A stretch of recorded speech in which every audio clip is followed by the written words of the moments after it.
So speaking on lighting on fire, we talked about the Galaxy Note 7. Let's talk about the latest Galaxy phone that's not Uh, lighting on fire, but it is causing Samsung a headache. well, everyone's saying it's terrible. Tell us about what people are saying. So the Samsung Galaxy Fold. I was so excited to see this phone come out, not because I'm in the market for this one. It's I'm like actually $2,000, right? Yeah, I'm actually in the market. I'm looking at a Poco phone, and the F2 is coming out probably next week or the week after. So we're Wait, kind of what's the looking. name of the phone? Poco phone. Remember the Poco phone? We talked about it probably last summer. And anyways, it's a Xiaomi phone. But Okay, let's get into Samsung, and then we'll talk about the phones that are coming out because there's some fun stuff there too. So sure. the Samsung Galaxy Fold, that's the one that starts out and it opens and it protects the middle and the main screen opens up and it's this beautiful tablet. It's fantastic. It's wonderful. And the first day that all the reviewers got their units, they all gave glowing reviews. Like I was on YouTube and I saw Marques Brownlee. I saw probably two or three of the top YouTubers that do phone reviews all saying, this is amazing. This is revolutionary. Look how beautiful and how wonderful it is. CNET as well. I was on CNET watching their review and everybody's just wowed and amazed. And they're like, for the first of its kind, the software is integrated. It's fantastic. All this multi-functioning and switching from one screen to the next, all the cameras, everything's beautiful rainbows and butterflies. And then The next day. it was 2 days. So 2 days after getting the review, one of the reporters says, "Hey, man, it's 2 days later, and my review unit's completely useless." And that was Mark Gruman from Bloomberg. And so he says it's completely unusable. Now it looks like on the screen, the inside screen, when you open it up, it looks like there is a screen protector on it. And so a lot of people, just like when you get a new unit, you peel off the screen protector that it comes that was protecting it in shipping so that you've got that beautiful screen experience without anything dulling it or filtering light. Well, it turns out that film that people were peeling off, or these reviewers were peeling off, actually was part of the phone. So Oh Marques no. Brownlee started to do that, and he actually showed on one of his videos that where he stopped peeling it, it was all black from where he peeled it, and then where he stopped peeling it, the screen was perfectly fine. So not just him, but a few others had the same problem where they're like, "Oh, screen protector, let's peel this off." So if it was as simple as that, Dan, I think Samsung could just say, "Hey guys, we're just going to put some new packaging that says don't peel this off. this this will ruin your phone." So Samsung could do that, but it sounds like it's bigger than that. Another one of the reviewers said that after a couple of days, he had a lump in the hinge. So there's the hinge at the top and at the bottom of the device, and then just right underneath the top one, he was starting to get a lump after opening and closing it. And Samsung's come out and said there was an issue with the hinge design specifically on his.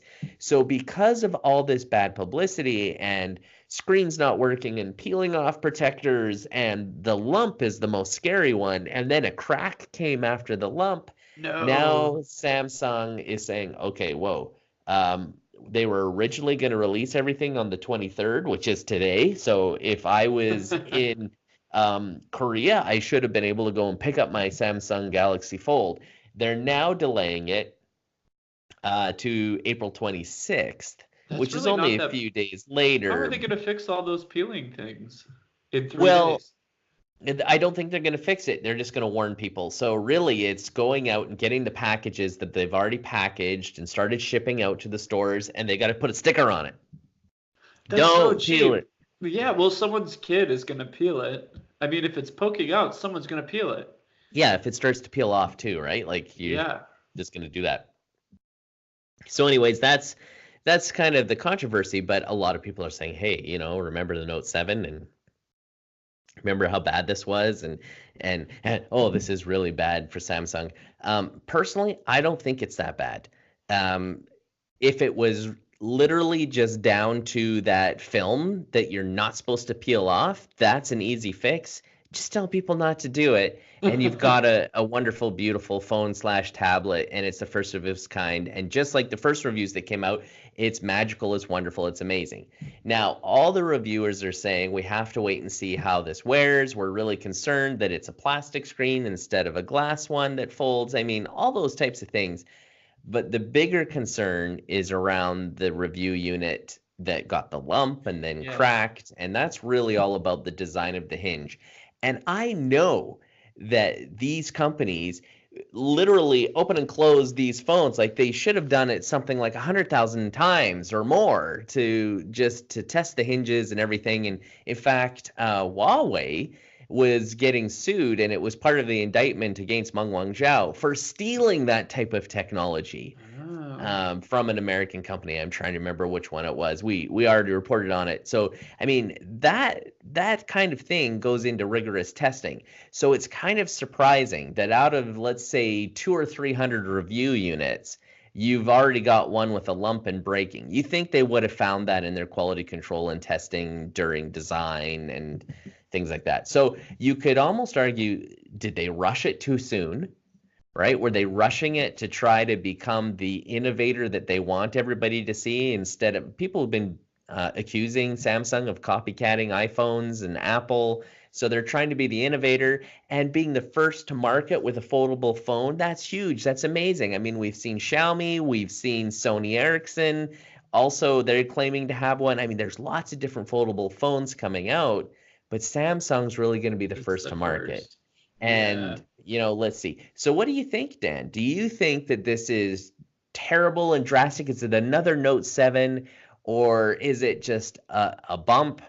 Or what do you think? Do you think that... Well, let's think about it. I mean, honestly, that phone isn't something that's going to be mainstream. It's $2,000. Only big geeks are going to get it, maybe some companies, right? Yeah, absolutely. And so this isn't something that's a huge disaster, although really they should have had their ducks in a row before they released it, because the worst thing you can do is release a poor quality product. Absolutely. That sticks on you. I mean, Samsung, they were already huge, and that's how they weathered the Note 7. But if you look at their stocks, Note 7 was not kind to them. When the rest of the tech market was on a bull run, they seriously took some major hits.